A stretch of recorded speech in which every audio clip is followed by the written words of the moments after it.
Why did I become a revolutionary is a difficult question to answer because I was just a regular white South African. I grew up with no political ideas at all. And when I left school at the age of 18, when I matriculated, I had no idea what was going on in my own country. I virtually didn't even know the word apartheid. I knew nothing about politics, about the situation in this country. And in fact, to find out what was going on, I had to leave the country.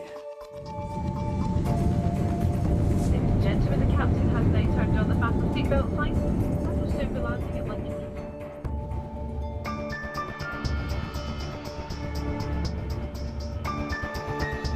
London. We flew to London and simply walked into the ANC's office and said, "We've come here to find out more about the ANC."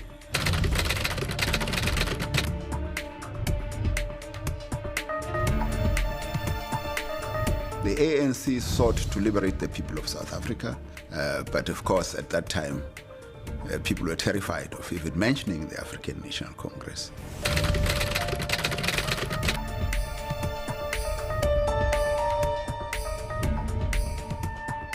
There were two young guys, Tim and Steve Lee, his chum, who were keen to do work, meaning secret work, and he had immediately sent them to some cafe around the corner.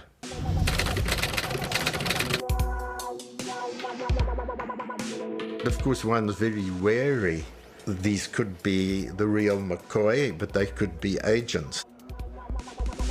Their response was a little bit of a shock to us. They kind of said, "You can't walk in here like this and just ask that. Please meet us around the corner and we'll discuss it." In other words, you've got to watch your tail.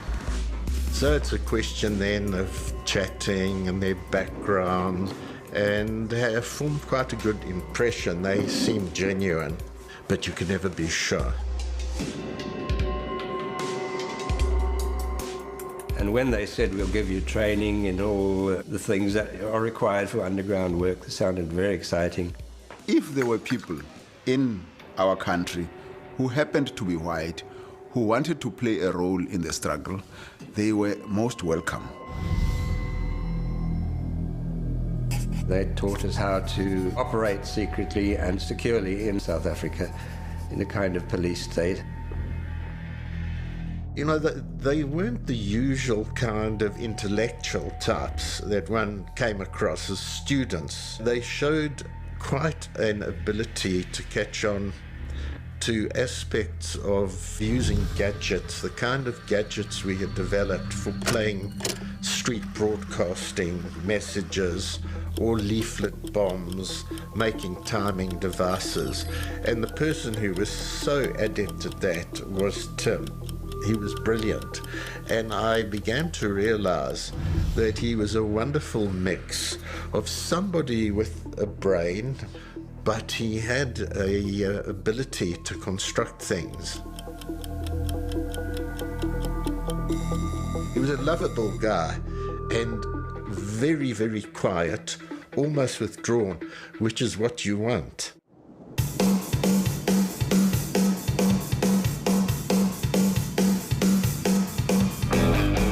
We were sent back into South Africa with quite a lot of money, and the instruction was to rent a premises, to set up a propaganda shop. Our political ideology had changed quite a lot, and we felt very sympathetic towards the ANC. What we did was produce thousands of these propaganda leaflets and spend the whole night posting them all around Cape Town in different letterboxes. Very often, with people we trained, it would take a year or more before they really became active.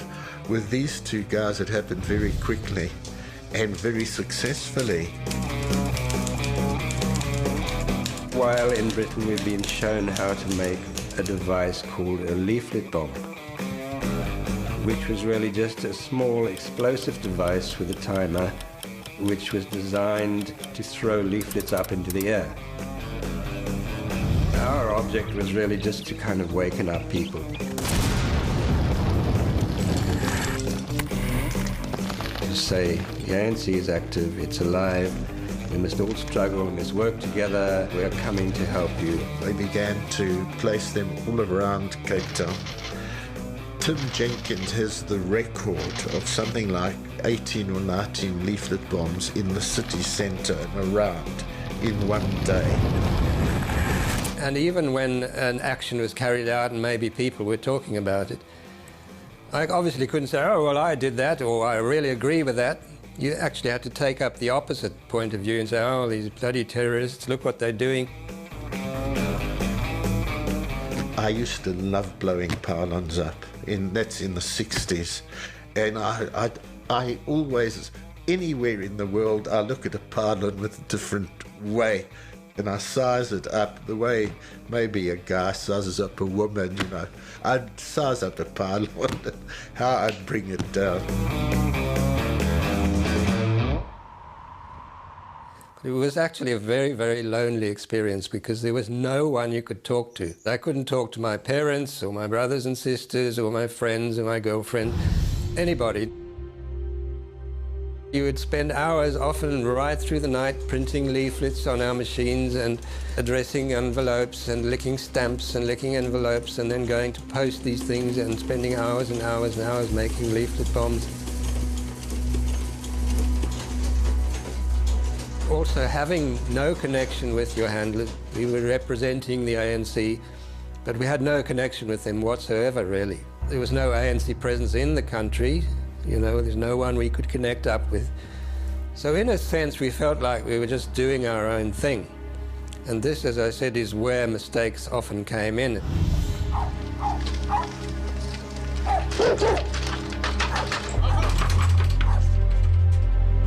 It was a big shock. They lasted 2 years. They were arrested. They moved in at the absolute worst moment for us. We were busy moving from one premises to another, so they found everything, got everything. They had all the remnants of all the leaflet bombs, which they were able to pin on us because they found a whole lot of unmade leaflet bombs that looked exactly the same.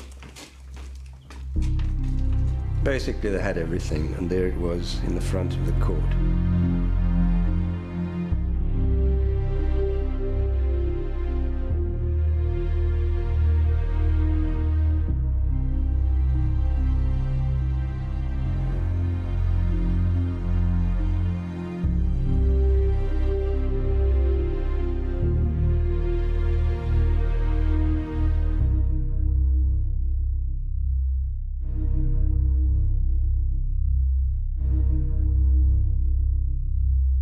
I had planned, even before getting to prison, that we were going to escape.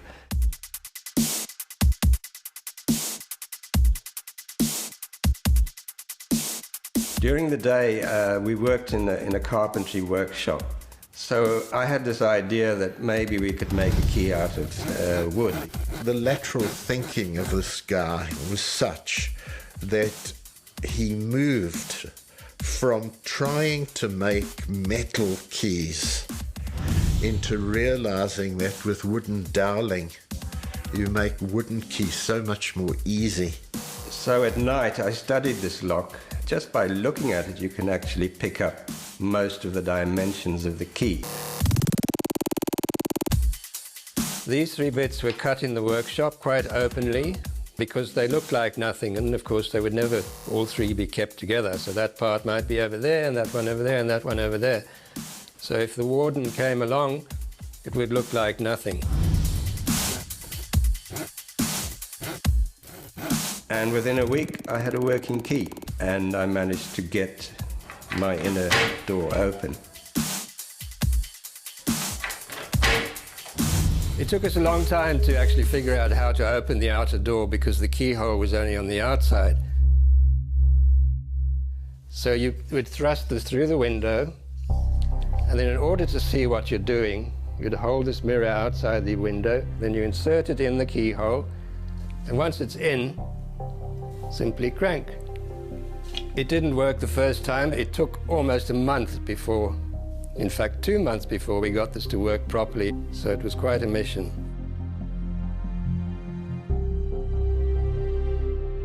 And then, amazingly, the escape took place, of which Tim was clearly an absolute utter genius.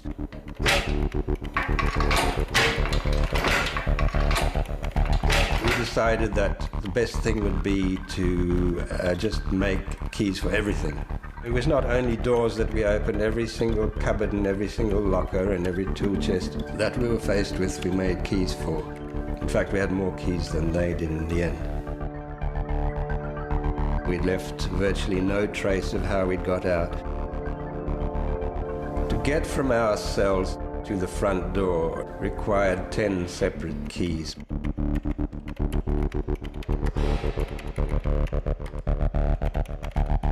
We walked out into the bright sunlight, and with each step we just grew more and more confident that we'd done it, that we were out. For me, it was really just a release from the year and a half of extreme tension. You cannot believe the kind of tension that we were living under. The fear of being found with all these keys, with all this equipment, the fear of being caught. I even said to the others, I think we're invisible, I think we're invisible.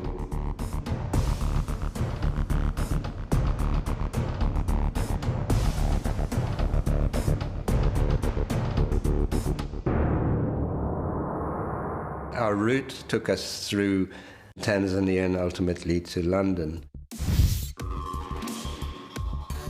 And once we were in the hands of the ANC, we felt safe.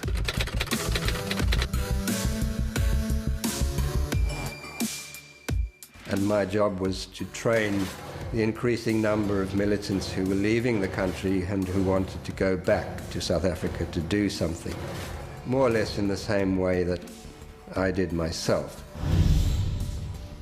Taught them how to make sure that no one was following them, how to ensure their security.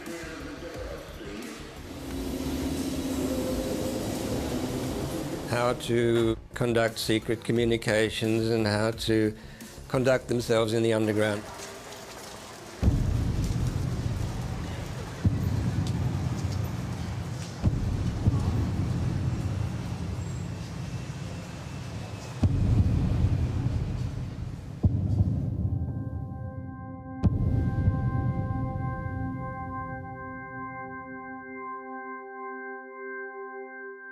I remember in the 1980s, I was a journalist living in London in those days, but I used to travel a lot in Africa. I used to go to Harare and Lusaka and so on, and I would meet ANC people there, and they were a pretty unhappy lot, I would say, because, you know, they were in exile. Some of them were really homesick. They didn't have much money for the most part. They were, of course, constantly under threat. People were under threat of murder by government death squads or whatever. It did happen to a number of people, parcel bombs, that kind of stuff. I'd been in the struggle in its illegal phase from the 60s, had been detained, had been tortured, had been sent to prison, and had come out of prison. Quite frankly, as far as I'm concerned, being in the liberation struggle in the mid-80s left you with a view, a world view that said you would not live to see freedom. But it was necessary that you did what you had to do.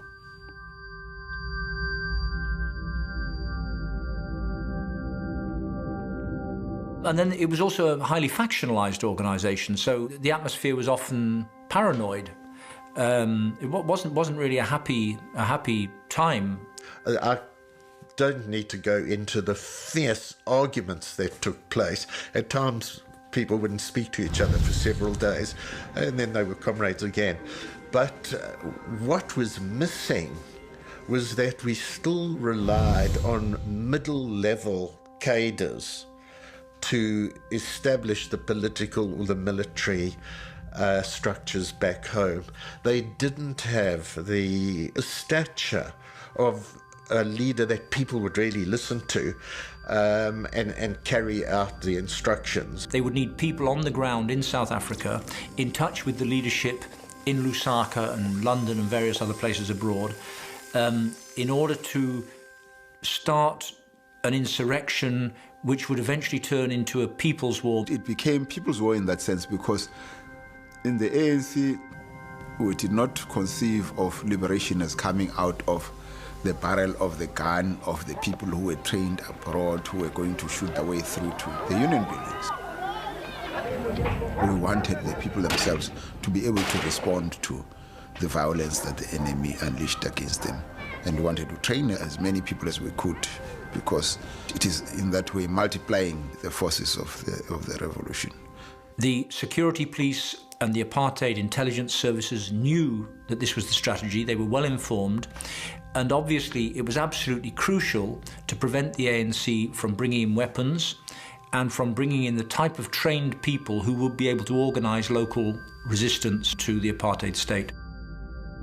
By 1986, 87, when we're talking about coming in, more than 40 people had been killed in detention, reported to be suicides, but we know killed under torture. And that's besides the thousands of others who were being detained in the country.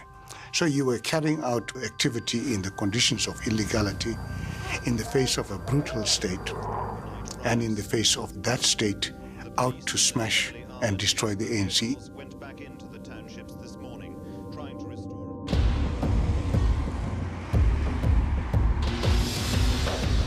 The mission given to the unit of which I was a member, K43, was the capture of the Chief of Staff of Mkhonto Wesizwe, who at the time happened to be Joe Slovo. And in the surveillance activities that we initiated, we determined, of course, that one of the main centres of operational activity for the ANC MK was in fact London. So a lot of our surveillance activities took place in London. We created a very sophisticated close-in surveillance capability. We knew that the postal system was inherently insecure. Practically every letter sent abroad or even internally was monitored in some way by the police. Picking up a phone is dangerous. I mean, what are you going to say? The code system, to be of any sense, has to be utterly simplistic. Because we were doing all the interceptions, to this day, I don't use a telephone. To this day, I do not have a telephone next to my bed. I do not have a telephone in the same room as me. Especially nowadays with modern technology, where there's a GPS inside your telephone. They tell you exactly where you are.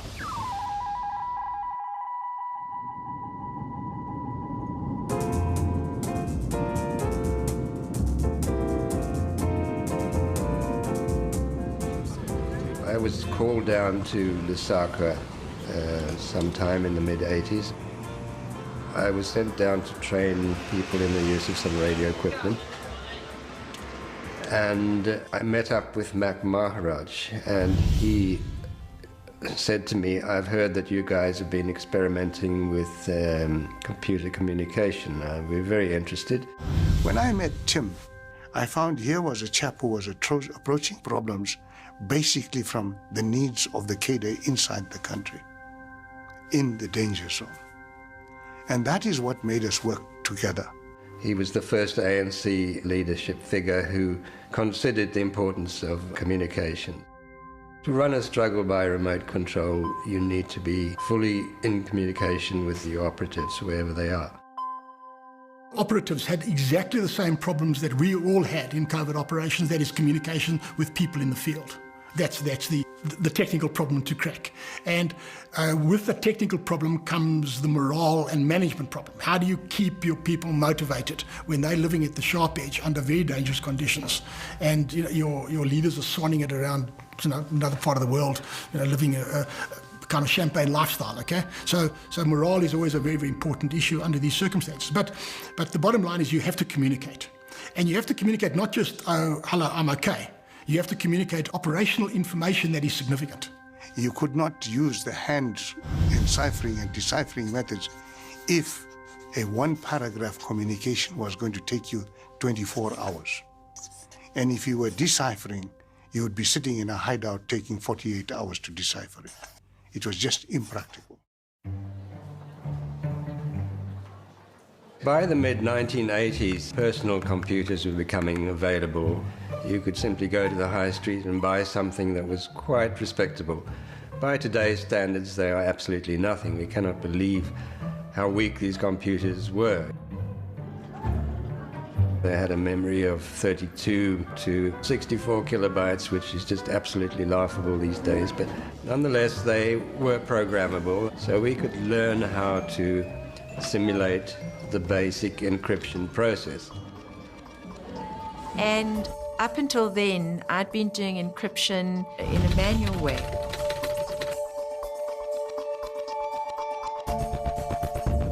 Tim gave me a copy of the disk which had the encryption program on it.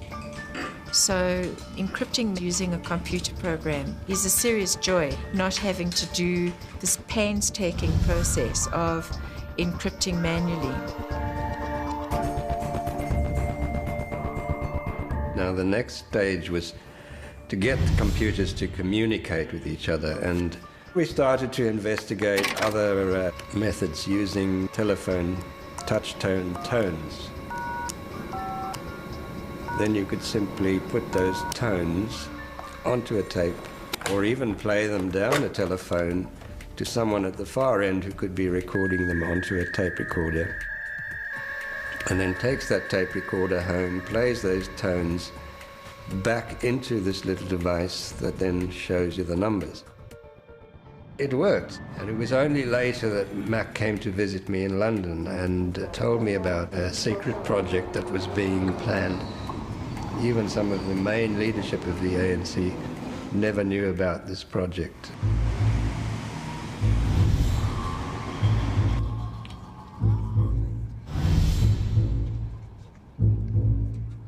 I'd been called to Lusaka to be briefed by the president of the ANC that there is this mission that they wanted me to be part of a leadership corps inside South Africa, and that I would be working with Joe Slovo. Joe Slovo would be giving me the details of what the mission entailed. That's the beginning for me of Operation Vula.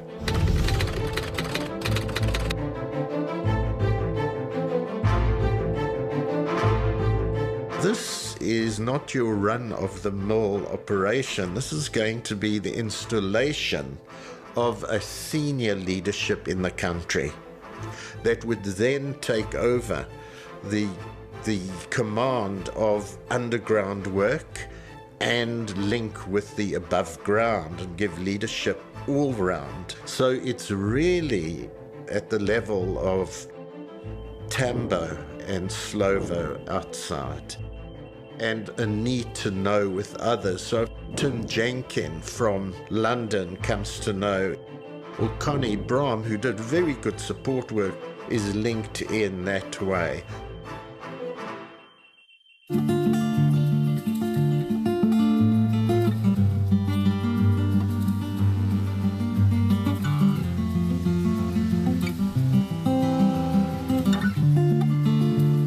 There was a morning in March 1986 that I got a phone call from Mac Maharai, and he phoned and he asked if he could see me and to discuss something.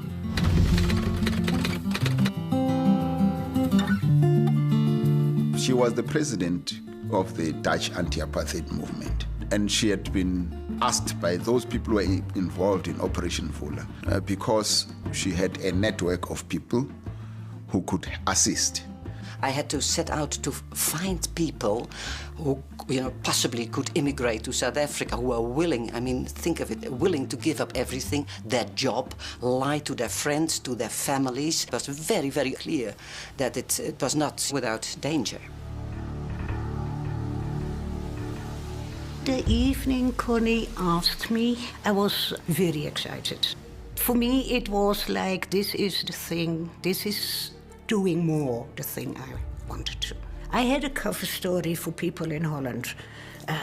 I was teaching at a school in Lusaka. So all the letters I wrote, they were made up.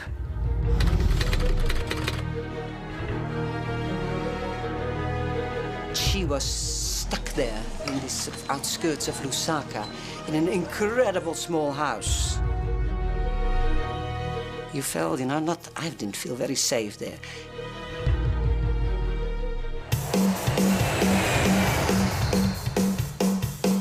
I was asked to come to London, and there was Tim, whom I thought, oh my God, Woody Allen. This was the first thing I thought. And he was very sort of polite, took me to a room where I was sort of but I remember more than one computer. A doubt if I've ever seen a computer. I mean, and you can't imagine it now, but in '86, I mean, people didn't have computers.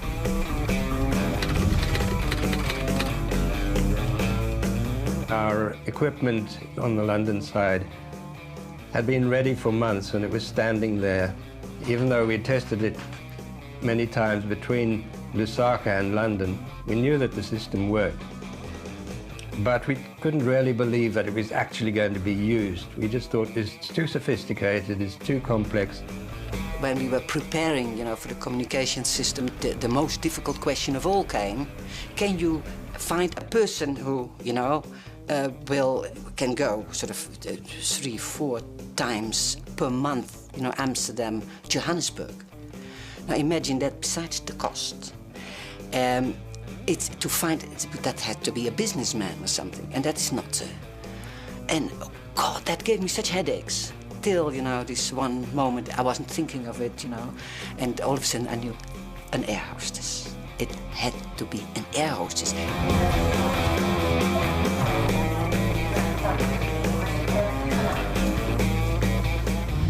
I was quite excited. It was a kind of an adventure, and I didn't see the dangers that at that time. So I felt honored that people whom I like very much and that they trust me. I immediately laughed. I mean, she's the most wonderful person and a very, very experienced air hostess. And I remember, God, I drank a whole bottle of wine with her, but I was not used to it. And but it was great. And then she started.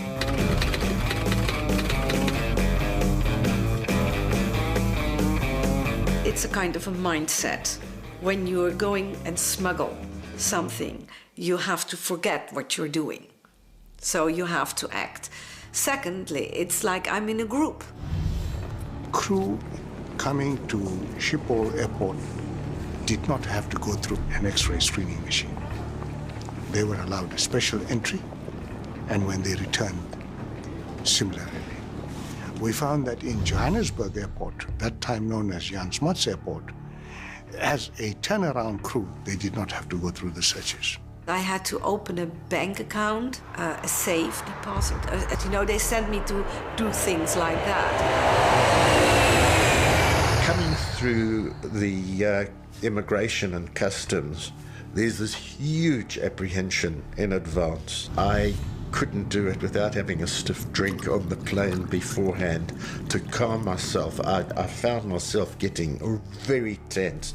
And when I'm very tense, I tend to shake quite a bit. And when you were through, you weren't sure that maybe they were onto you because you were there still, in their environment. It was actually quite nerve-wracking. The secret forces knew exactly who was who. So they had to be disguised.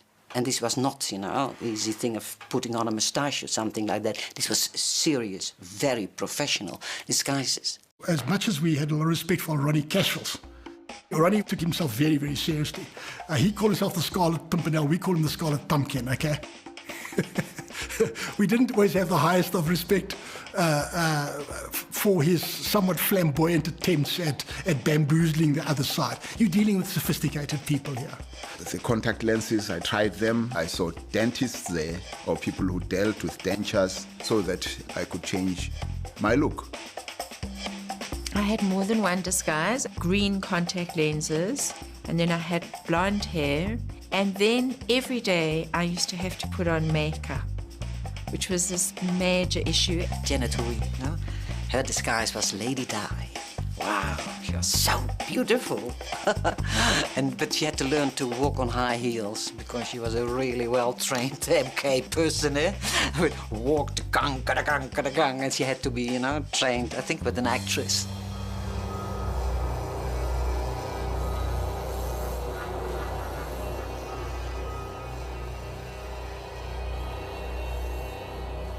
Meg and I were so high profile that we could not take the chance of using the South African border posts. And when we got off the aircraft in Swaziland, the Swazi security police were there, and I knew them, but they didn't recognize me because of the disguise that I had.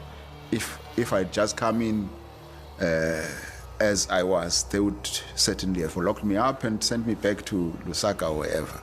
We had got into Swaziland clandestinely. We're now living in a hideout.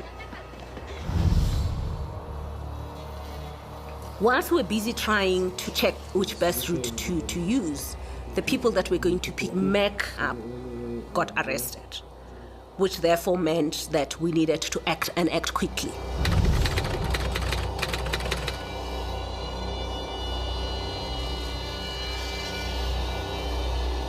My quick reaction was, it means we need to abort the infiltration. And Mac, being Mac, said, it means we do it now.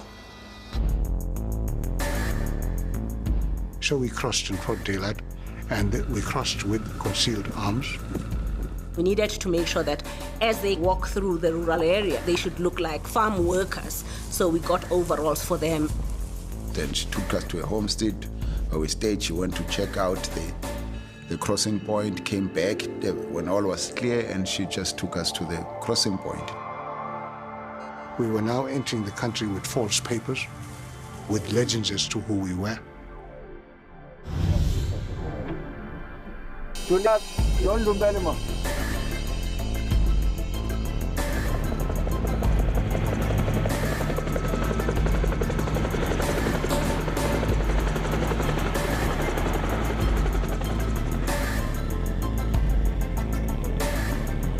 Until such time that you know that people are safely at home, the job has not ended. So it was a huge tension because up to going to bed that night, we didn't know if they had arrived safely. So the relief for me was the next day when Ivan came to tell me that the trip was actually a safe trip. Of course, when we crossed, I kneeled and kissed the soil.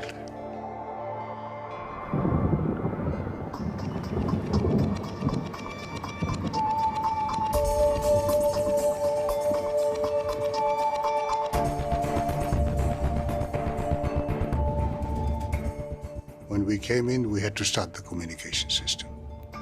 We then developed an outfit on the ground. The second person to draw in was Janet Love.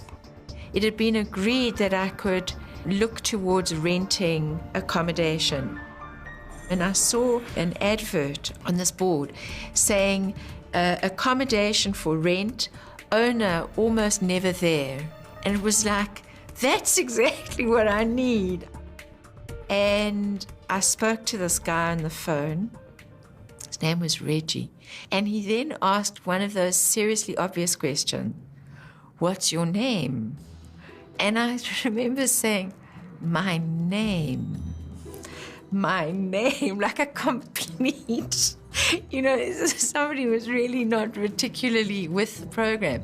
And I looked around me and there was an underwear shop called Kathy. I said, oh, my name is Kathy. And it was the one name that stuck with me more than any of the others. So it came from an underwear shop. Yeah. It was a very strange life, It was, you were leading this double life. And even with my own partner, she knew that I was up to something, but I couldn't really tell her exactly what it was. He came, I think, once every 3 weeks to Amsterdam to bring me a parcel or a book. I don't know, there's something. It was always a little bit different, but never big packets. Very shy, didn't talk too much. He was very determined. He knew what he was doing. She made several trips before her meetings with that person in the hotel, in the darkened hotel room. Antoinette's contact point was in the bookshop in the hotel. So she collected that message, found the room, and came over to that room. And I was the man sitting, the curtains were closed or half closed, and he was obviously happy to see me with my packet at the right time and the right moment. She was the one that came in with the initial communications pack. A laptop, the early generation of the Toshiba laptops, and she brought in the discs. After we sent in the first computer, we expected things to start immediately, but it actually took a couple of weeks. And then suddenly one day, I was sitting at my desk and the telephone answering machine suddenly started whirring. And I thought, no, this must be perhaps the wrong number or something. But then, sure enough, I heard the distinctive tones of the messages, and I could hear this thing coming through. The tape whirred and whirred and whirred, and then it stopped, and I loaded the message onto my computer. In fact, it was a report from Mac. And sure enough, there was our first message, absolutely perfect.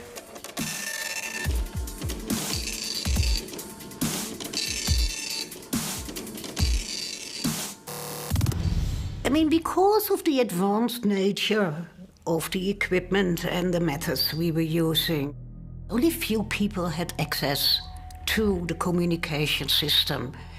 And I think that was infiltration-proof.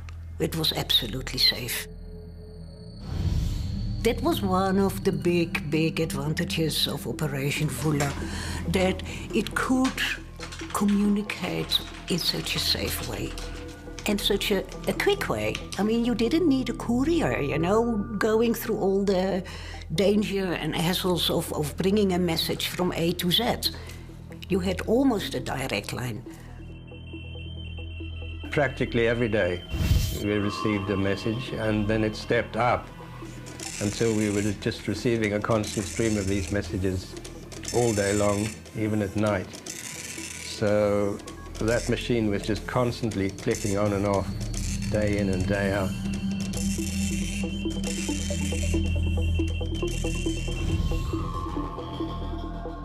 For me, it was a revelation. We had codes for people, for things, for cities, for events. But basically, you wrote what you wanted to write and then encrypt the message and transmit it to Tim. London was, in a sense, a kind of collecting point for all the information. And we didn't want people communicating randomly with each other. So everything had to be filtered through London. Sometimes we would dial up and, you know, it would fall, and we'd dial up again and it would fall. And then eventually you'd hear this, it's a special noise that you hear. It's a kind of a ringing hum that you know that the data is being transmitted, and then you'd still have to wait to be sure that you received your message on your pager, that it had all gone through. Otherwise, you'd have to do it all over again. So, you know, transmitting a message could take anything from 3/4 of an hour to 2.5 hours. We would communicate inside the country with Meg, with Janet Love, with Ronnie Castles, with all the people who were participating in the mission. And Tim would write back to me, and I would receive this gibberish on the phone. Just sounds, and I would record the gibberish. I'd go to my computer, just say decipher. We proposed that we would transmit from public phones, and that had a great advantage because you could go to different phones. You never created a pattern to your work. The problem that arose was that when we put the money in to transmit to London, you had to put coins all the time, and each time you put the coin in, and when it dropped, it interrupted and corrupted that portion of the message. By sheer accident, we discovered that Telkom had introduced phone cards. And so we got hold of phone cards, and that solved the problem. That is when the system began to sing. In a sense, I had a grandstand view in London because I was seeing everything. The comrades in South Africa would be writing reports about the situation on the ground in the country. So there was almost a real-time connection between London and Lusaka. So I knew about all these diverse operations. I knew the requirements, the dangers, the plans that people made for smuggling weapons, and people into the country, essentially even the passwords and the keywords and everything that people were using. This was quite simply the worst.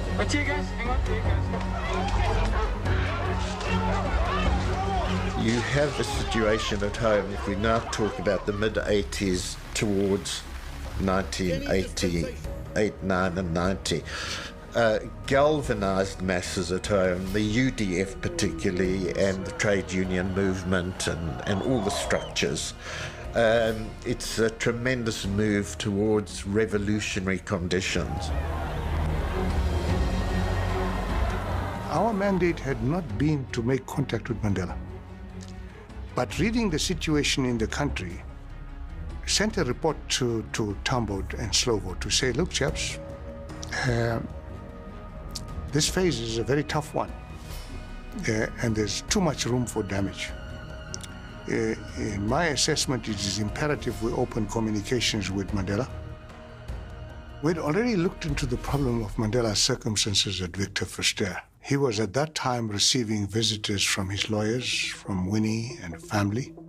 Mac Maharaj is linking with that very lawyer, and he sees the possibilities, a fantastic insight and understanding. Tambo's reaction was extremely cautious. And he actually said, no. Explain to me exactly how you're going to do it, because I think this is high risk. You're going to jeopardize your long-term mission. And whatever other problems we may have, we'll have to find a way to manage. And I ignored that message.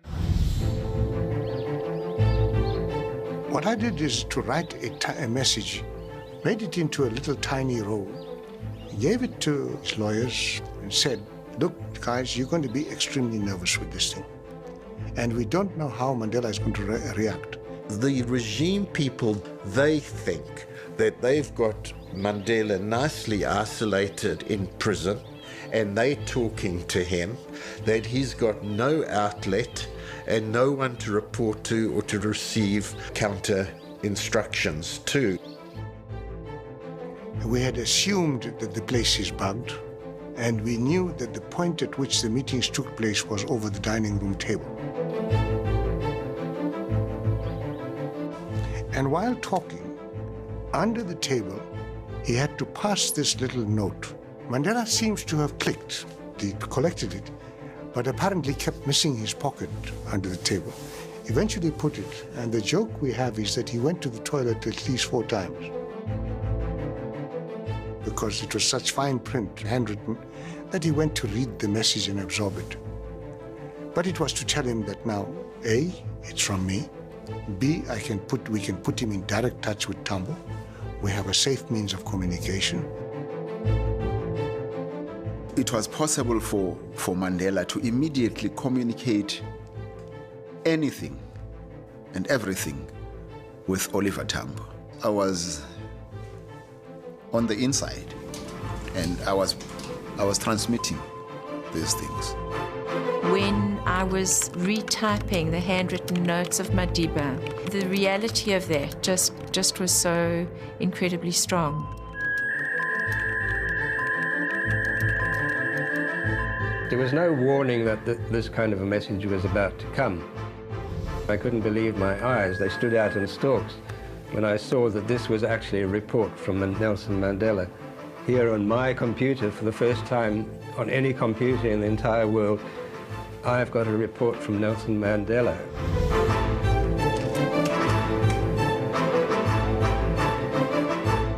Well, I just immediately enciphered it and handed it on to the appropriate party. I mean, for me, that was almost not the ultimate aim, but one of the ultimate aims of a Vula, that level of high-level political contact of people inside and outside the country. I felt really incredibly strengthened. I felt a sense of excitement. I felt a sense of probably headiness and almost victory that had a long way to go. The reality was that the system was working in such a way that from the time the message reached me, Oliver Tambo could have it anywhere in the world within a matter of hours. This was a time when the regime was speaking to Mandela, and they thought that they were talking just to an individual, whereas in fact Nelson Mandela was really talking on behalf of the ANC. So it wasn't his private, personal point of view that he was telling them. He was expressing the party line, so to speak. You can imagine that without this communication system, the apartheid regime was sitting on an issue where it could have divided the movement into fragments and set us at war with each other. Mandela would have been seen as a sellout, and we would have had bedlam in the struggle ranks. Mandela is out. Read all about it. Mandela is out.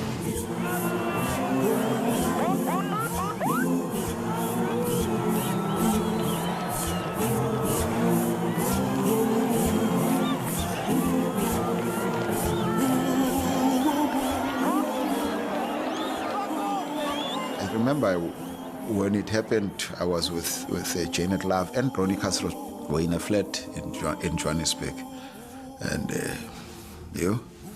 we toasted to that release.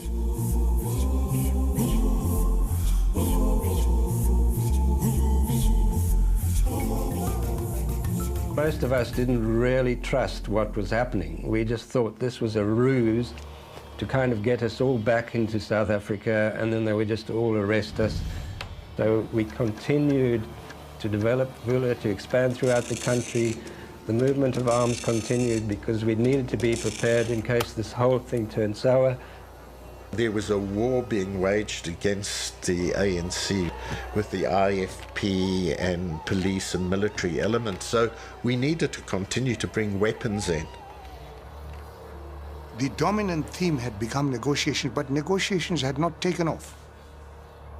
We were still on an egg dance. People who had been part of the leadership were now officially part of the negotiations, but were also being very closely watched. And so the need to liaise with leadership was very, very difficult, and that couldn't have been done without the communication network kicking into action.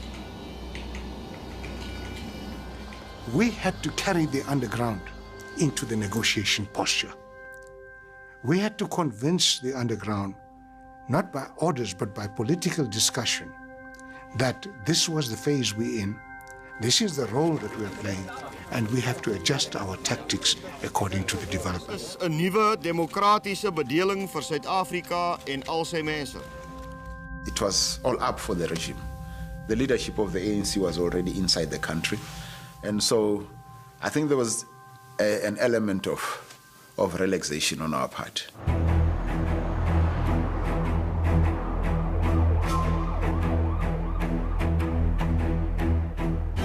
The police decided that they were going to follow me.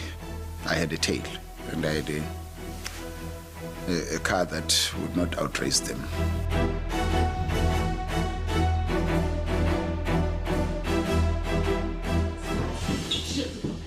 When Vula was discovered, it was a great embarrassment to the ANC, and I've seen from some ANC internal documents, it really set them on the back foot. I remember the absolute feeling of shock. Panicky as well. Panicky for the comrades out in the fields. I was sitting with Totsi in this house, a Vula underground house in Harare, and Ivan came in. And he said, Mac has been arrested. Mac has been arrested. And then we thought, well, now a raid is coming. And then you start to listen.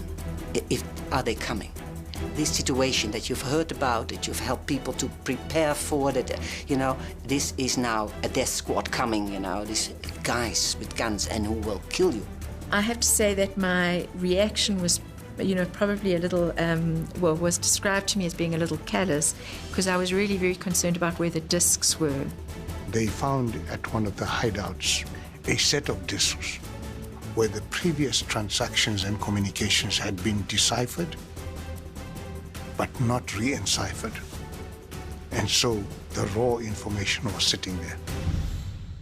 They found the encryption disks, they found the code books, they found a lot of the plain messages, and with what they found, they were able to unravel the entire thing. So suddenly, out of the blue, you now get a blip on a radar screen that is a lot more sophisticated, makes use of encrypted communications, computer communications, etc. Then you start looking at the people involved. Well, these are high caliber people as well. So this is something out of the ordinary. It's not just the average run-of-the-mill stuff.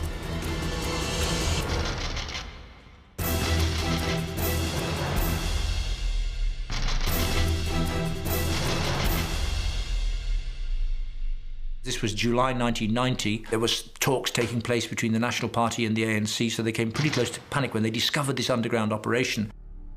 Mac Maharaj was arrested and I think was furious that the ANC didn't do more to support him. Many people in the ANC didn't know about Vula, and the discovery that there was this, what appeared to be this duplicitous strategy, embarrassed them very much, but eventually they were able to regain the initiative.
I mean, I lead sort of, I suppose, pretty much a normal life, but there's a lot that's still there. I mean, yeah.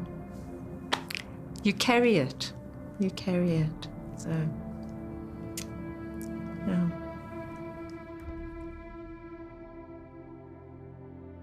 So where do I fit into this thing? I don't know. I know that when I decided to retire from active politics in '99, I owed a huge debt to my children and my family. But I've come to realize now that it is not a debt that can be redeemed by any action that I take now, because the scars that was inflicted then will remain forever. Sometimes we forget the millions that we said we were fighting for, because that was the drive. We were never doing the things that we were doing for us as individuals. We were doing them because we wanted to make a difference to broader South Africa. And it becomes sad when you see that we're just not quite getting there. I've seen from the inside how information can be controlled. And I'm talking here from the inside, being Minister in charge of intelligence. No secrets. No lies. No more power. It's an unusual country. I've had a very tough time when it was all over. I closed myself off. Every time when there was something on the news about South Africa, I would just not listen. I think it is a few months ago. All of a sudden, I don't know, there must have been a reason that I thought, okay, now it's enough, Connie, you know? It's like a sort of a divorce, and now, you know, you're capable of, you know, seeing your ex-lover again. Without that experience, I wouldn't be here. I might have been a mother in Holland or what, I don't know. My life probably would have looked completely different. I survived to see the democracy. I try to integrate that past. I try to link my present with that past. I've told my children about what I did, but I don't think they really understand. They've grown up with modern computers, so they can't really contemplate a world without the internet. But they know that their father was slightly different, your average father.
Know more about your world. ENCA.com.